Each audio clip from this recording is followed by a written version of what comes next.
Nak beli Realme 10 Pro ataupun Realme 10 Pro Plus? Kalau flashback balik sepanjang pengeluaran smartphone Realme daripada dulu sampai sekarang ni, untuk yang kelas mid-range memang nampaklah yang Realme ni always bagi the best untuk bahagian rekaan dia, spesifikasi dan juga harga yang ditawarkan. Sebagai penutup tahun 2022 ni, Realme Malaysia ada melancarkan lagi dua device terbaru kelas mid-range diorang, iaitu Realme 10 Pro dan juga Realme 10 Pro Plus, dengan rekaan yang hampir sama tapi spesifikasi dan juga harga yang memang nyata berbeza. So dalam video kali ni aku nak kongsikan dengan korang semua dan juga bantu untuk buat perbandingan antara Realme 10 Pro dan juga Realme 10 Pro Plus, nak tengok apakah persamaan dan juga perbezaan antara kedua model terbaru ni, okey? Tanpa masa lagi, let's talk about it. Pertama sekali, kalau tengok revolusi rekaan phone mid-range Realme sekarang ni, terutamanya Realme 10 series, memang banyak gila berubah dan juga ke arah looks yang very premium. Dan aku rasa ini bukannya rekaan yang baru digunakan pada smartphone. Dah ada pengeluar lain yang menggunakan rekaan yang hampir sama. Cuma mungkin rekaan yang digunakan pada Realme 10 series ni adalah menepati cita rasa pengguna sekarang ni lah. So untuk Realme 10 Pro, dia menggunakan rekaan yang jenis berkotak ala-ala macam iPhone 14 yang memang rasa solid. Tapi bucur dekat body dia tak rasa tajam tau. Dan selesa untuk pegang. Smartphone ni pun bagi aku dia rasa agak bulky sikit dan lebih berat berbanding dengan Realme 10 Pro Plus. Actually, frame dia adalah jenis matte finish dan back panel yang memang glossy. Cantik gila gabungan warna yang Realme letakkan pada back panel dia. So kalau korang belik-belik, memang nampak beberapa pilihan warna yang berbeza kat situ. So ini antara keunikan yang Realme letakkan dari segi looks dan juga warna baru ni. Manakala untuk Realme 10 Pro Plus, shape dia lebih nampak premium dan curve display. So memang rasa lebih nipis dengan saiz kamera yang lebih besar sikit. So walaupun kedua smartphone ni mempunyai rekaan yang hampir sama, tapi actually dia adalah rekaan ataupun shape yang berbeza. Cuma warna je sama. So saiz kamera pun ada beza sikit antara Realme 10 Pro dan juga Realme 10 Pro Plus. In fact, Realme 10 Pro menggunakan fingerprint scanner dekat power button saja. Manakala untuk 10 Pro Plus adalah jenis in-display fingerprint. Tapi kedua-dua boleh unlock dengan pantas. Ada juga option untuk korang enable face unlock pada kedua model ni. Dan antara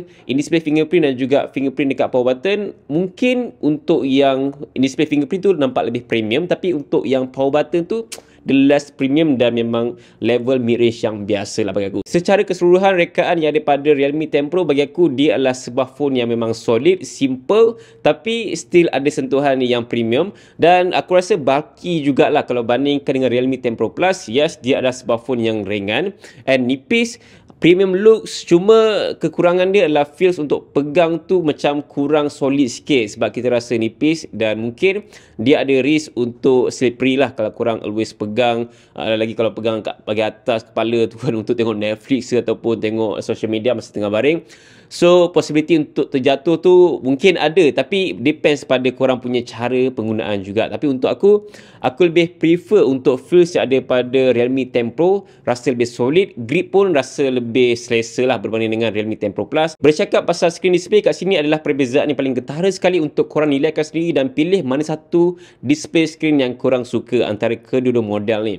So untuk Realme 10 Pro menggunakan panel jenis IPS LCD yang bersaiz 6.72 inci, Full HD Plus dengan refresh rate 120Hz, touch sampling rate hingga 240Hz dan kecerahan mencecah 680 nits sahaja. Manakala untuk Realme 10 Pro Plus menggunakan panel jenis AMOLED yang bersaiz 6.7 inci, Full HD Plus dengan refresh rate 120Hz, touch sampling rate hingga 1260Hz, menyokong HDR10 Plus dan juga kecerahan mencecah 950 nits of brightness. Secara peribadi, kalau kita tengok berdasarkan specs yang dipaparkan, memang Realme 10 Pro Plus punya display much better dengan AMOLED display lagi dan nits of brightness lebih tinggi. Cuma nak kena compromise dari segi curve display dan bergantung pada korang punya cara penggunaan juga. So kalau korang prefer flat, mungkin Realme 10 Pro korang nak kena compromise dengan dia punya IPS LCD pula dah kan. But still dia usable juga, tak adalah teruk sangat pun IPS LCD kalau display yang still good enough untuk korang nak gunakan. Cuma limitation dia mungkin kalau korang nak gunakan dekat situasi outdoor, so kecerahan itu tidak menepati seperti kecerahan yang korang gunakan pada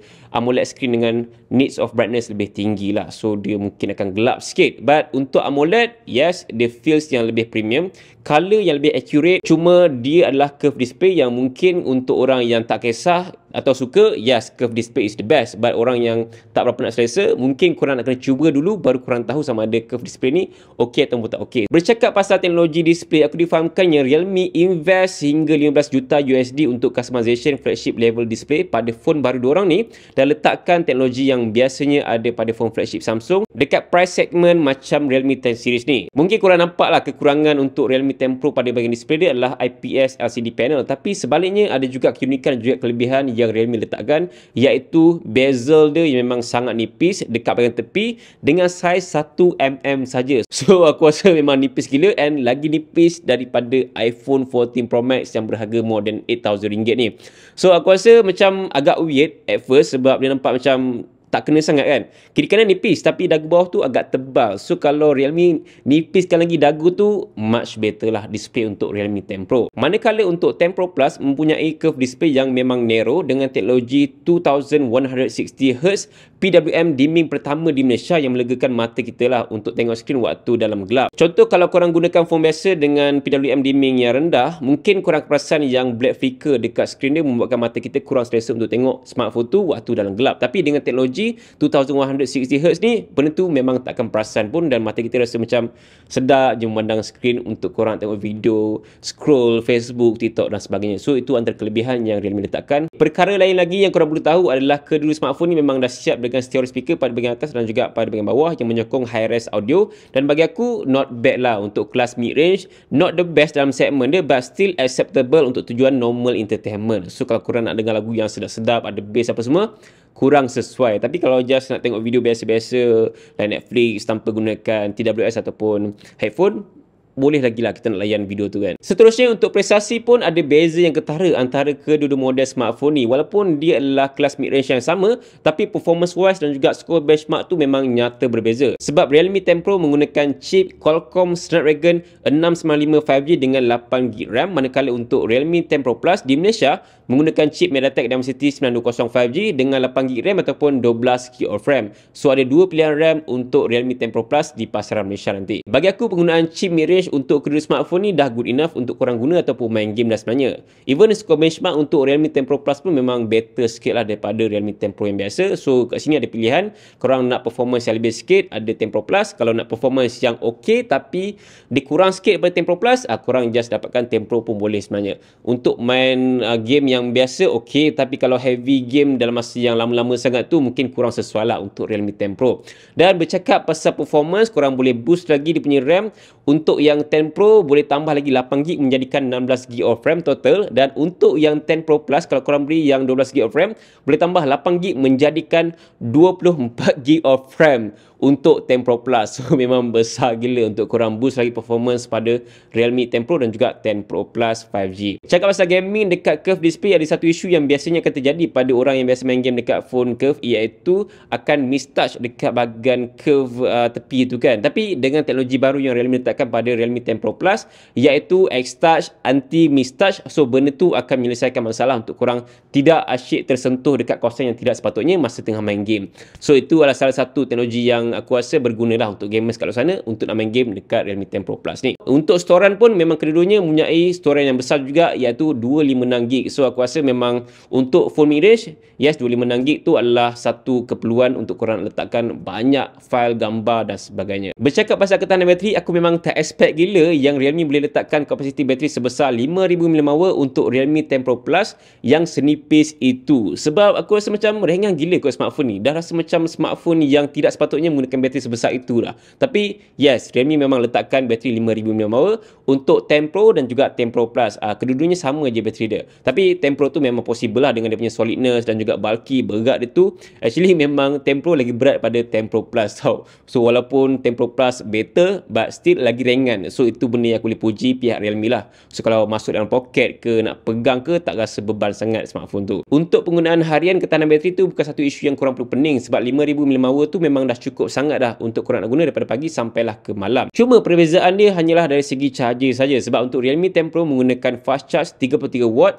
dan Realme 10 Pro Plus menggunakan fast charge 67W yang semestinya lagi laju untuk korang nak charge penuh. Tak perlu tunggu lama pun. So memang banyak gila jimat masa untuk korang menunggu phone sambil full charge. Perkara yang terakhir sekali adalah mengenai kamera. Walaupun dia punya rekat tu nampak macam sama, tapi sebenarnya memang nyata berbeza. Sebab kalau korang perasan yang saiz kamera untuk 10 Pro ni dia kecil sikit dan menggunakan dua kamera saja, iaitu 108MP utama dan 2MP depth sensor dengan rakaman video sehingga 1080p 60fps saja. Malangnya tak ada kamera ultrawide dan juga tak ada rakaman video 4K untuk Realme 10 Pro. So aku rasa dia punya features kamera tu banyak actually untuk korang explore dari segi street photography dan sebagainya. Cuma untuk ultrawide, ini benda yang korang nak kena tanya diri sendiri lah, sama ada korang perlukan ataupun tidak. So kalau tak concern pasal tak ada ultrawide, mungkin korang boleh je dapatkan 10 Pro. Tapi kalau korang yang biasa gunakan ultrawide, mungkin 10 Pro ni kurang sesuai, sebab untuk 10 Pro Plus much better dan juga lebih profesional, sebab dia punya kamera adalah 3, iaitu 108MP kamera utama, 8MP ultrawide dan juga ultra macro lens dengan rakaman video sehingga 4K. Tengok specs kamera untuk Realme 10 Pro Plus pun agak convincing dan of course dia lebih better lah daripada 10 Pro punya basic kamera tu. So kat sini mungkin lebih sesuai untuk mobigrapher ataupun orang yang suka ambil gambar menggunakan smartphone untuk dapatkan yang 10 Pro Plus berbanding dengan 10 Pro yang biasa. Kalau tengok hasil gambar daripada kedua-dua kamera smartphone ni, memang jauh jugalah perbezaan dia, memandangkan 10 Pro Plus dia punya color tu much better, lebih accurate dan juga vibrance dia lebih bagus berbanding dengan 10 Pro yang biasa ni. Mungkin faktor image processing daripada chipset tu sendiri membuatkan perbezaan color dan juga dia punya pencahayaan tu jauh beza. So aku rasa kalau korang nak dapatkan color yang lebih accurate dan juga HDR tu lebih bagus, yes, kena dapatkan 10 Pro Plus. Tapi kalau nak dapatkan sebuah phone mid-range yang dapat kamera yang biasa-biasa and dia punya details tu ada sebab dengan 108MP tu, 10 Pro pun dah good enough untuk orang yang tak concern sangat pasal kamera. Tapi orang yang memang sukakan mobigraphy, memang aku prefer untuk 10 Pro Plus, night mode yang bagus, portrait mode dengan edge detection yang memang cukup baik, tidaklah perfect tapi good enough untuk sebuah phone mid-range. Cuma kalau nak bandingkan dengan 10 Pro yang biasa, dia still ada kekurangan kat situ dan agak struggle untuk fokus, dan high dan mid-range dia tu pun bagi aku tidaklah senaik macam 10 Pro Plus ni. Memang nampak dia punya color, texture apa semua lebih naik berbanding dengan 10 Pro yang biasa. Dan of course ada ultrawide lah untuk 10 Pro Plus tapi tak ada untuk 10 Pro. So benda ni mungkin korang nak kena compromise kalau korang memang sukakan solidness untuk 10 Pro tu sendiri. And last but not least, video untuk 10 Pro Plus much better lah dengan 4K 60fps compared to 10 Pro yang menggunakan 1080p 60fps saja. Konklusinya, kalau bandingkan antara kedua smartphone ni, walaupun nampak macam hampir sama tapi internally memang terlalu berbeza. Lagi-lagi tentang screen display dan juga kamera. Of course Realme 10 Pro Plus lebih powerful, screen AMOLED yang lebih bagus dan kamera yang lebih versatile. Tapi harga untuk Realme 10 Pro Plus of course lah akan lebih mahal berbanding dengan Realme 10 Pro yang biasa ni. So that's why Realme 10 Pro adalah cheaper option untuk korang yang sukakan rekaan yang solid, nampak mewah tapi screen dia biasa, kamera pun biasa. Boleh pakai tapi it's not a good smartphone mid-range untuk korang dapatkan pada tahun ni. Untuk good and versatile mid-range, aku lebih prefer untuk dapatkan Realme 10 Pro Plus berbanding dengan 10 Pro yang biasa. So depends pada budget dan juga korang punya minat sendiri actually. In fact, Realme 10 series ni memang dah siap pasang dengan Realme UI 4.0 yang paling latest berdasarkan Android 13 yang terbaru. So korang memang dapat the latest software yang banyak features baru korang boleh explore sendiri, dan new premium design daripada Realme untuk Realme 10 series ni. So apa tunggu lagi? Kalau korang nak dapatkan smartphone ni, just check it out saja, link pembelian semua dekat bahagian description. Terima kasih kerana menonton video sampai habis dan sampai berjumpa lagi dalam video. Assalamualaikum. Bye.